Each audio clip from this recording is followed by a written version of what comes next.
Hello, എല്ലാവർക്കും നമസ്കാരം. ഞാൻ ഡോക്ടർ ബിന്ദു, കുട്ടികളുടെ സ്പെഷ്യലിസ്റ്റാണ്. നിങ്ങളുടെ കുഞ്ഞിന് ഓവറായിട്ട് കാര്യങ്ങൾ ചെയ്തു കൊടുക്കുന്ന പാരൻ്റ് ആണോ? ചിലപ്പോൾ എല്ലാവരും പറയും, ഞാൻ ഒട്ടും ഓവറായിട്ട് ചെയ്തു കൊടുക്കാറില്ല. അല്ലെങ്കിൽ വേറൊരു തരത്തിൽ ആലോചിക്കുകയാണെങ്കിൽ കുഞ്ഞ് ചോദിക്കുമ്പോൾ തന്നെ കാര്യങ്ങൾ നടത്തി കൊടുക്കുന്ന ആൾക്കാർ.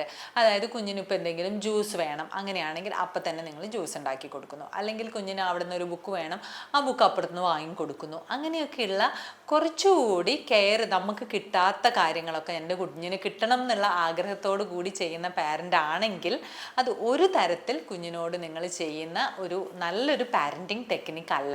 ബിക്കോസ് കുഞ്ഞിന് നല്ല പൊട്ടൻഷ്യലാണ്, നമ്മുടെ മക്കൾക്കൊക്കെ നല്ല പൊട്ടൻഷ്യലുള്ള കാര്യങ്ങളാണ്. അവർ സെൽഫ് സഫിഷ്യൻ്റായി വളരുന്നതിനെ ഈ തരത്തിലുള്ള ഓവർ പ്രൊട്ടക്റ്റീവ് അല്ലെങ്കിൽ ഡിമാൻഡ് ചെയ്ത ഉടനെ കാര്യങ്ങൾ ചെയ്തു കൊടുക്കുന്ന ഒരു പാരൻറ്റിങ് കുട്ടികളെ നെഗറ്റീവായിട്ട് ബാധിക്കും. അവരുടെ ബ്രെയിൻ യൂസ് ചെയ്യാതെ പാസീവായിട്ടുള്ള കുട്ടികളായിട്ട് മാറും. അപ്പം കുഞ്ഞൊരു കാര്യം ആവശ്യപ്പെടുകയാണെങ്കിൽ അത് കുഞ്ഞിനെ കൊണ്ട് ചെയ്യാൻ പറ്റുന്ന കാര്യമെങ്കിൽ സൂപ്പർവൈസ് ചെയ്തിട്ട് അവരെ കൊണ്ട് ചെയ്യിപ്പിക്കുക.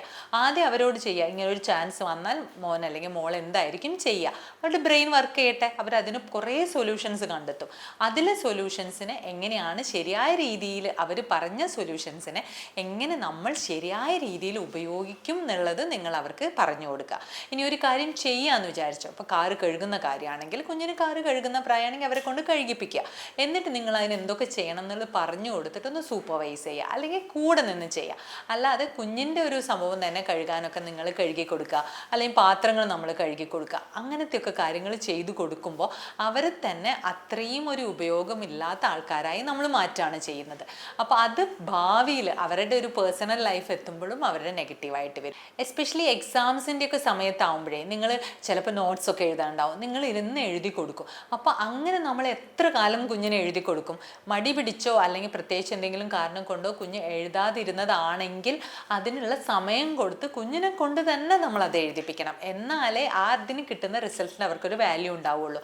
അല്ലെങ്കിൽ പിന്നത്തെ സമയത്തും കുഞ്ഞ് അത് നമ്മൾ ചെയ്തു കൊടുക്കും, അല്ലെങ്കിൽ നോട്ട്സ് നമ്മൾ എടുത്തു കൊടുക്കും എന്നുള്ള രീതിയിൽ ആ രീതിയിൽ തന്നെ കുഞ്ഞ് കൊണ്ടുപോകും. ഇത് പറയാനുള്ള കാരണം നമ്മുടെ ജനറലി മനുഷ്യൻ്റെ ബ്രെയിൻ എന്നുള്ളത് കുറച്ചൊരു അലസമായിട്ട് ഒരു ടേക്ക് ഇറ്റ് ഈസി വേയിൽ പോകുന്ന ബ്രെയിനാണ്. അത് കുഞ്ഞുങ്ങളുടെ അങ്ങനെ തന്നെ ഈസി മെത്തേഡ് ഉണ്ടെങ്കിൽ ആ രീതിയിലൂടെ പോകുന്ന ബ്രെയിനാണ്.